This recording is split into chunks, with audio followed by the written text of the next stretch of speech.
এই মুহূর্তে সবচেয়ে বড় খবর, আপনারা জানেন যে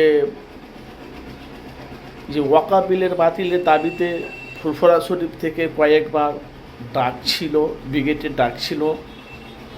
কিছু মানুষের ক্ষেত্রে ব্রিগেডটা বন্ধ হয়েছে, আপনারা জানেন। কেউ বলছে পারমিশন দেয়নি, কেউ বলছে ব্রিগেডটাকে বিক্রি করে দিয়েছে।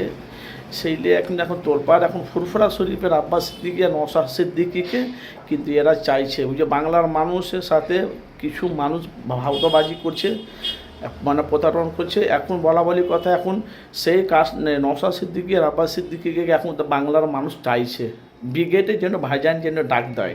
আর আজকে শুক্রবার আশা করি আজকে প্রায় 10 থেকে 12 হাজার মানুষ মুরিদগণ, দাদা হুজুর মুরিদগণেরা আজ আসবে ফুরফুরা শরীফে। পেলা দাদা হুজুর পীর কেবলা দরবারে এসে, আপনারা জানেন বেশিরভাগ আব্বাস সিদ্দিকী বাড়িতে সব ভক্তরা সব যায়।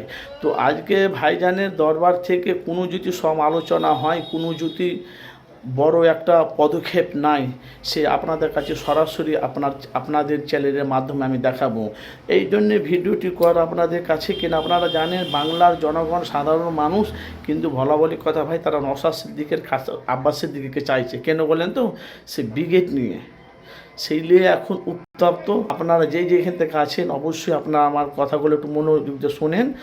তো ভাইজান বলা বলি হয়তো বাংলার মানুষ কিন্তু এখন এতটা জনপ্রিয়তা হয়ে গেছে নওশাদ সিদ্দিকী আর আব্বাস সিদ্দিকী, বাংলার মানুষ অন্য কাউকে বিশ্বাস করছে না। এরা বলতে চাইছে যে না, আব্বাস সিদ্দিকী আর নওশাদ সিদ্দিকীর জন্য ব্রিগেডে ডাক, বাংলার যতটা মানুষ আছে উপচে পড়া ভাইজানের ডাকে আমরা গিয়ে ওখানে হাজির হব ব্রিগেডে, মানে ব্রিগেড নিয়ে। আপনারা আজকে বড় পদক্ষেপ, দেখা যাক আব্বাস সিদ্দিকী নওশাদ সিদ্দিকী ভাইজান কী করে। আর আপনারা জানেন প্রতি শুক্রবার ভাইজানের বাড়ি থেকে আমি লাইভ দিই, আজকেও আপনাদের কাছে লাইভ দেখানো হবে। আপনারা অবশ্যই আসবেন আর আমার চ্যানেলটিকে আপনারা ফলো করবেন, মতামত জানাবেন। আজকে ব্রিগেড নিয়ে সমালোচনা কিছু যদি হয়, যদি কোনো একটা বড় পদক্ষেপ নাই, আপনাদের কাছে সরাসরি আপনাদের চ্যানেলের মাধ্যমে দেখাবো। যেখান থেকে কাছে কমেন্ট বক্সে মতামত জানাবেন।